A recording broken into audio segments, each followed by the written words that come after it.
Hello everyone, welcome to CSI net Adda. मैं हूं Ashita ma'am, आपकी लाइफ साइंस एजुकेटर। तो आज एक बहुत ही इंपॉर्टेंट इन्फॉर्मेशन लेके आई हूं मैं स्टूडेंट्स, आप सभी बच्चों के लिए। तो यहाँ पे हम बात करने वाले हैं एक फेलोशिप के बारे में। ये फेलोशिप विमेन साइंटिस्ट के लिए है स्टूडेंट्स, तो बहुत ही ध्यान से सुनेंगे और इस फेलोशिप का अमाउंट भी काफी अच्छा है, तो जरूर से जरूर इस इन्फॉर्मेशन को सुनेंगे और अपने दोस्तों के साथ भी शेयर करेंगे। तो यहाँ पर स्टूडेंट्स, जैसे कि आप लोग देख सकते हैं कि इलेक्ट्रॉनिक प्रोजेक्ट मैनेजमेंट सिस्टम के अंडर अगर आप सर्च करोगे तो आपको यहाँ पर ये जो वाइज स्कोप फेलोशिप है वो देखने को मिल जाएगी। और अगर हम इसका अभी स्टेटस देखें, यानी कि क्या ये एक्टिव है, बिल्कुल ये हमारी जो फेलोशिप है अभी भी एक्टिव है। तो अगर अभी भी हम चाहें तो इसमें अप्लाई कर सकते हैं। अब आपको क्या करना है स्टूडेंट्स, आपको सिंपल से यहाँ पे जो फॉर्मेट है उस पर डाउनलोड पे क्लिक करना है, और इसी के लिए मैंने आपके लिए ऑलरेडी डाउनलोड कर रखा है। अब जरा देखते हैं स्टूडेंट्स, यहाँ पे जो वाइज फेलोशिप है इसमें क्या चीजें गिवन है। सबसे पहली चीज जो यहाँ पर आपको ध्यान रखनी है स्टूडेंट्स की, ये जो फेलोशिप है ये विमेन साइंटिस्ट के लिए है, ठीक है। और अगर हम बात करें तो ये अपॉर्चुनिटी प्रोवाइड कर रही है विमेन साइंटिस्ट एंड टेक्नोलॉजिस्ट को जिनकी पीएचडी कंप्लीट हो चुकी है। यानी कि अगर आपकी पीएचडी कंप्लीट है या उसी के इक्विवेलेंट डिग्री आपकी हो चुकी है स्टूडेंट्स, तो डेफिनेटली आप यहाँ पर अप्लाई कर सकते हैं। अब यहाँ पे अगर हम देखें स्टूडेंट्स, तो कौन कौन से एरियाज के लिए आप अप्लाई कर सकते हैं, जैसे कि एनर्जी, वाटर, वेस्ट मैनेजमेंट में अगर आपको काम करना है, इंजीनियरिंग या टेक्नोलॉजिकल डेवलपमेंट में काम करना है, एनवायरमेंट, क्लाइमेट या सस्टेनेबल डेवलपमेंट में काम करना है, एग्रीकल्चर एंड अलाइड साइंस या हेल्थ, फूड एंड न्यूट्रिशन। तो इन सभी डोमेन्स के लिए स्टूडेंट्स आप लोग यहाँ पे अप्लाई कर सकते हैं। बात आती है एलिजिबिलिटी क्राइटेरिया की। पहली एलिजिबिलिटी तो यही है कि फीमेल्स अप्लाई कर सकती हैं, ठीक है। तो यानी कि candidates in regular employments are not eligible. अगर आप किसी जगह ऑलरेडी एंगेज हैं, काम कर रहे हैं, तब आप इस कंडीशन में अप्लाई नहीं कर सकते हैं वाइस स्कोप फेलोशिप के लिए।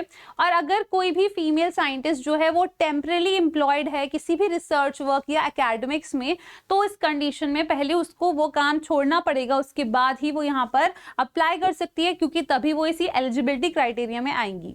अगर हम लोग बात करें स्टूडेंट्स, तो एज लिमिट इसमें काफी अच्छा, काफी ब्रॉड रेंज दे रखा है, which is minimum from 27 up to your 60 years, ठीक है। तो 27 से 60 साल तक के एज के ड्यूरेशन में जो भी लोग आ रहे हैं, अगर फीमेल साइंटिस्ट हैं या जो करना चाहती हैं, कुछ रिसर्च वर्क करना चाहती हैं, तो वो यहाँ पर एप्लीकेबल रहेंगी। एजुकेशनल क्वालिफिकेशन की अगर हम बात करें, तो मैंने आपको जैसे कि पहले ही बोला है कि अगर आपके पास पीएचडी डिग्री है या फिर अगर हम बात करें उसी की इक्विवेलेंट डिग्री है, जैसे एमडी, एमएस या एमडीएस है, तो भी आप इस वाइस स्कोप फेलोशिप के लिए एप्लीकेबल हैं। अब अगर हम बात करते हैं स्टूडेंट्स, तो सबसे इंपॉर्टेंट चीज और सबसे अट्रैक्टिव चीज यहाँ पर आती है फाइनेंशियल सपोर्ट, यानी कि क्या फेलोशिप हमें मिलने वाली है। तो जो फेलोशिप हमें मिलने वाली है स्टूडेंट्स, वो रहेगी 55,000 की पर मंथ। और यहाँ पे अगर हम बात करें तो रिसर्च ग्रांट जो रहेगा स्टूडेंट्स, वो रहेगा लगभग 2 लाख का पर ईयर।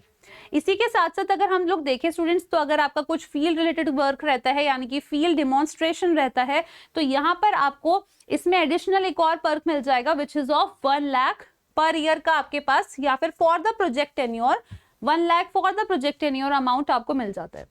इसी के साथ अगर हम देखें तो ये प्रोजेक्ट का जो ड्यूरेशन रहेगा जिसपे भी आप काम करेंगे, वो 3 साल का तक का रहना चाहिए, तो अप टू 3 ईयर्स यहाँ पे मेंशन है। नेक्स्ट अगर हम लोग देखें तो यहाँ पे स्टूडेंट्स आपको पूरा का पूरा एक क्राइटेरिया दे रखा है कि किस तरीके से आपका सिलेक्शन होगा। तो यहाँ पे एक आप मान के चलो कि कुछ मतलब हाईली क्वालिफाइड, ठीक है, सब्जेक्टिव जो सब्जेक्ट एक्सपर्ट कमेटी होगी स्टूडेंट्स, उसके थ्रू आपका सिलेक्शन होने वाला है। और अप्लाई कैसे करना है वो चीज भी आपको इस ब्रोशर में देखने को मिल जाएगी। इसी के साथ साथ स्टूडेंट्स यहाँ पे इंस्ट्रक्शन दे रखे हैं कि आपको ऑनलाइन एप्लीकेशन फॉर्म किस तरीके से फिल करना है। अगर हम लोग आगे बढ़ते हैं तो यहाँ पे तुम दोबारा से देख सकते हो कि जो फाइनेंशियल सपोर्ट मिलने वाला है वो 55,000 का होगा। और लगभग अगर हम लोग बात करें स्टूडेंट्स, तो साढ़े या फिर तुम कह सकते हो कि 6.6 लाख का तो तुम्हारे पास बेनिफिट आ सकता है, ठीक है। और अगर तुम एचआरए के लिए अप्लाई करना चाहते हो, if claiming for HRA fill in the amount on the basis of the applicable rate, ठीक है, तो तुम एचआरए के लिए भी अप्लाई कर सकते हो। अब अगर हम बात करें कि लास्ट डेट कब है, यानी कि फॉर्म कब तक फिल कर सकते हैं, तो ये पूरा थ्रू आउट द ईयर जो है स्टूडेंट्स, ये अभी आपका फॉर्म जो है वैलिड है, तो अभी के लिए खुला हुआ है, बिल्कुल तुम अप्लाई कर सकते हो। यहाँ पे स्टूडेंट्स आपको कुछ और एसेंशियल चीजें मेंशन हैं कि आपके पास कौन कौन से डॉक्यूमेंट्स जो हैं वो होने चाहिए, जैसे कि इन सभी के आपके पास पीडीएफ अमाउंट होनी चाहिए, पीडीएफ होना चाहिए in the respective size which is mentioned.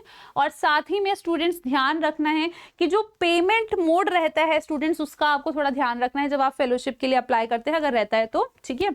और इसके बाद अगर हम लोग बात करें स्टूडेंट्स, तो यहाँ पे आपको थीम एरिया, यानी कि जो हमने स्टार्टिंग में ही डिस्कस करा था कि काफी सारे एनर्जी थीम का मतलब रहता है, जैसे एनर्जी, वाटर, वेस्ट मैनेजमेंट रहता है, तो उसके लिए आपका जो कोड्स हैं वो किस तरीके से आपको गिवन है। तो इन सब चीजों का अगर हम लोग देखें स्टूडेंट्स, एक बहुत ही अच्छी अपॉर्चुनिटी जो है वो फीमेल साइंटिस्ट के लिए आई है। और यहाँ पे स्टूडेंट्स बात यही आती है कि आप लोग अगर इस चीज के बारे में नहीं जानते हैं, तो एक तो ये चीज इंफॉर्मेशन जानने से तुम्हें ये भी पता चलता है कि अच्छा आगे चल के हमारे पास क्या स्कोप है, और अगर आपके कोई नोन में है तो उनके साथ आप जरूर ये शेयर भी कर सकते हैं इंफॉर्मेशन, जिससे कि उनका भी बेनिफिट हो सके। और अगर इस तरीके की आपको अपडेटेड इंफॉर्मेशन चाहिए स्टूडेंट्स, तो आपको क्या करना है, आपको सिंपली CSI नेट अड्डा चैनल को सब्सक्राइब करके रखना है, और अपने दोस्तों के साथ इस सेशन को शेयर भी करना है और लाइक भी करना है। आई होप ये इंफॉर्मेशन आप लोग के लिए यूजफुल रही होगी। Thank you so much students.